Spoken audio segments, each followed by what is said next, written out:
Bonjour mes amis, que Dieu vous bénisse, que la paix de mon Seigneur et Sauveur Jésus-Christ m'a donné ou nous a donné soit avec vous tous maintenant, cet instant, que l'Esprit de sa sainte parole vienne posséder votre pensée et votre cœur pour que vous soyez la gloire de Dieu ici sur terre. C'est très grand, c'est glorieux. Voyez, l'apôtre Paul, qui était persécuteur de l'Église, est devenu un disciple du Seigneur Jésus. Et il a dit, le Saint-Esprit à travers lui, il a dit,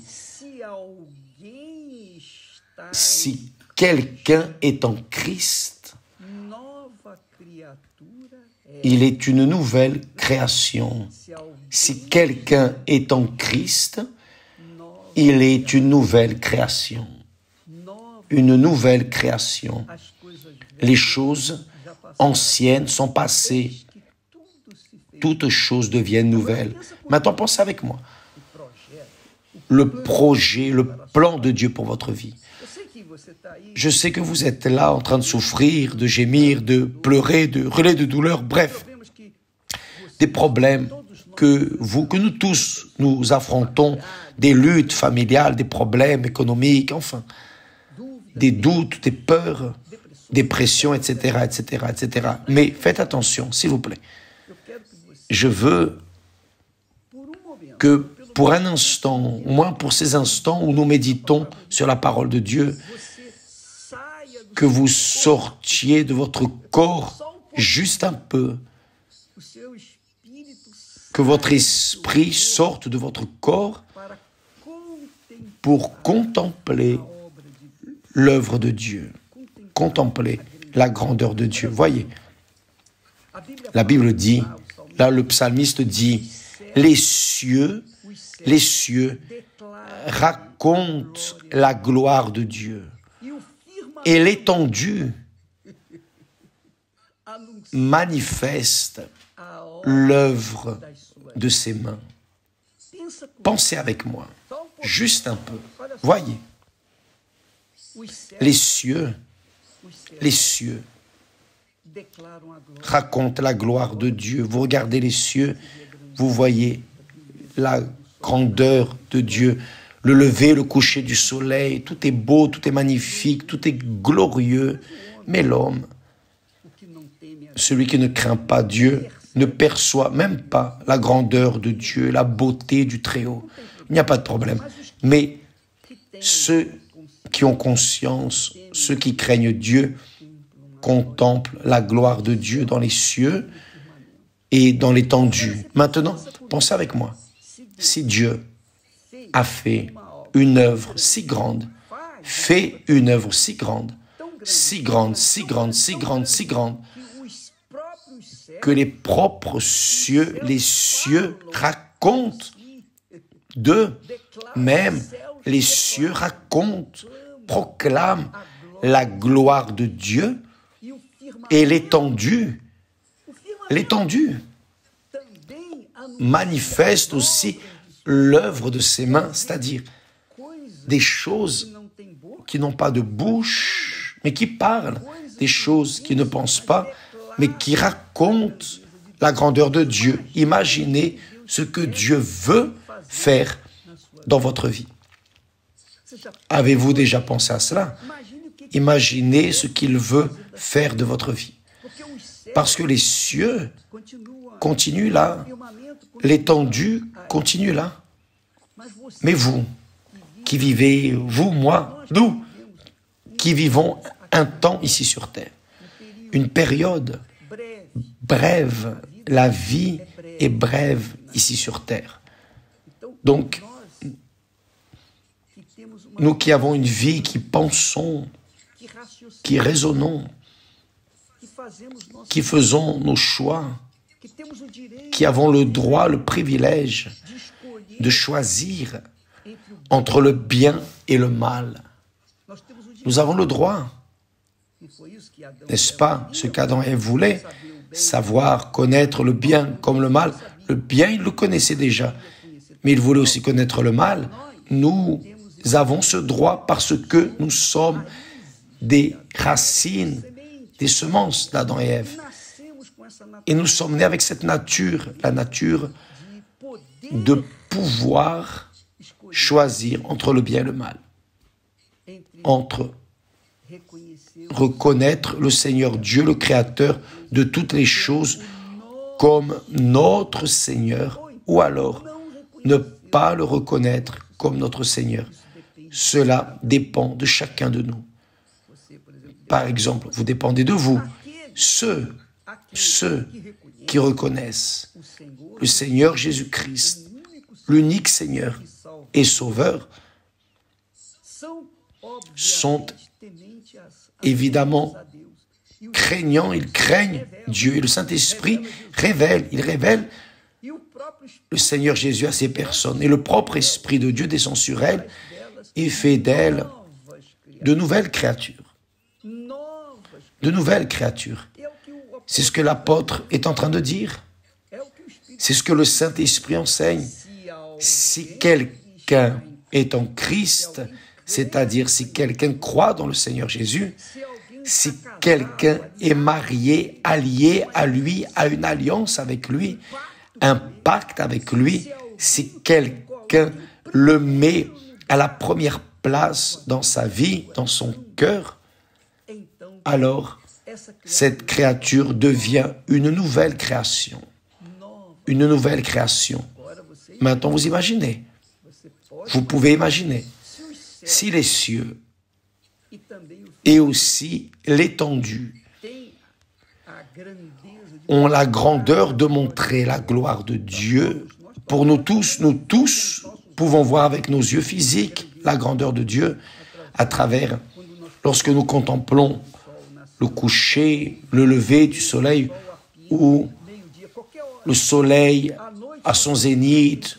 La nuit, nous pouvons contempler les étoiles glorieuses, voyez. Nous avons ce privilège de contempler ce qui glorifie, qui déclare la gloire de Dieu, qui annonce les œuvres de ses mains. Imaginez-nous qui avons le privilège de choisir, d'opter et librement nous reconnaissons la grandeur de Dieu. Lorsque cela se produit, la grandeur de Dieu, le Créateur descend sur nous, fait sa demeure en nous, et alors nous commençons à avoir une vie nouvelle, nouvelle création, nouvelle pensée, un nouveau cœur. Le corps reste le même. On n'a pas besoin d'un corps nouveau puisque le corps va rester là, mais la pensée, l'intellect, le nouvel esprit, un cœur, une âme nouvelle. Ayant cela, tout nouveau, c'est très grand parce qu'il est dit là, c'est une nouvelle création. Les choses anciennes, la vieille vie, les péchés, les erreurs, les failles, tout, les dépressions, les maux de tête, enfin, tout ce qui n'était pas bon n'existe plus, parce que la personne devient une nouvelle création. C'est pour cela qu'il dit,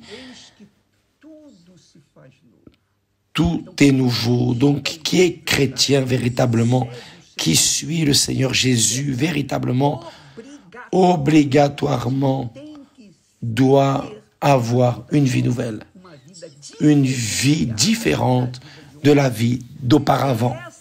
C'est cette proposition de Dieu pour vous. Là, vous dites, évêque, j'ai le Saint-Esprit. Oui, vous avez le Saint-Esprit. Et je demande, avez-vous une vie nouvelle? Non, évêque. Alors, vous n'avez pas le Saint-Esprit.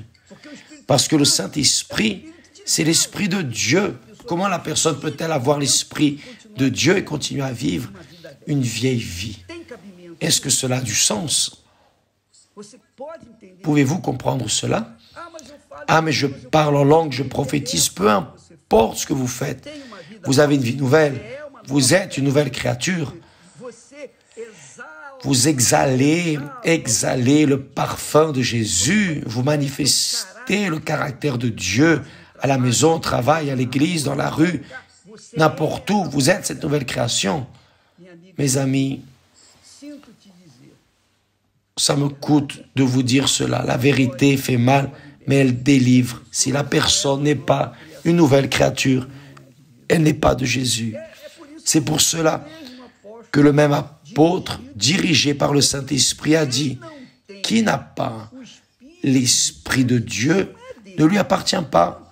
Qui n'a pas l'Esprit de Christ ne lui appartient pas. » C'est pour cela. Donc, vous voulez quoi? Que voulez-vous?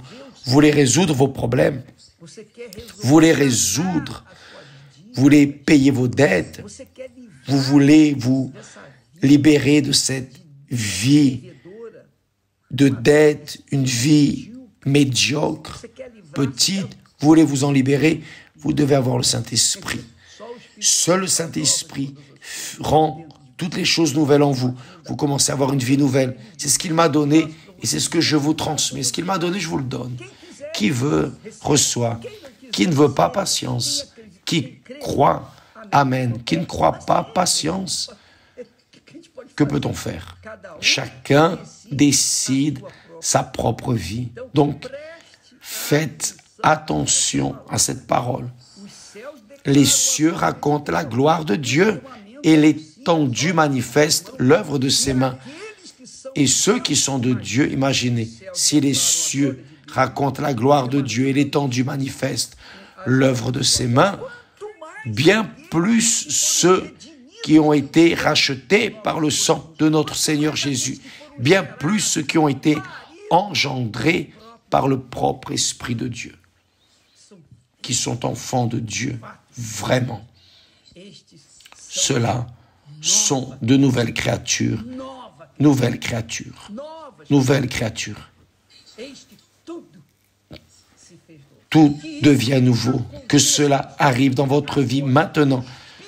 Que l'Esprit de la vie, l'Esprit de notre Seigneur Jésus descende sur vous maintenant.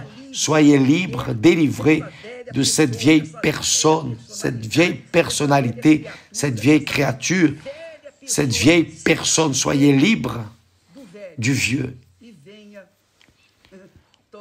et devenez une nouvelle création maintenant, au nom et pour la gloire de notre Seigneur Jésus-Christ.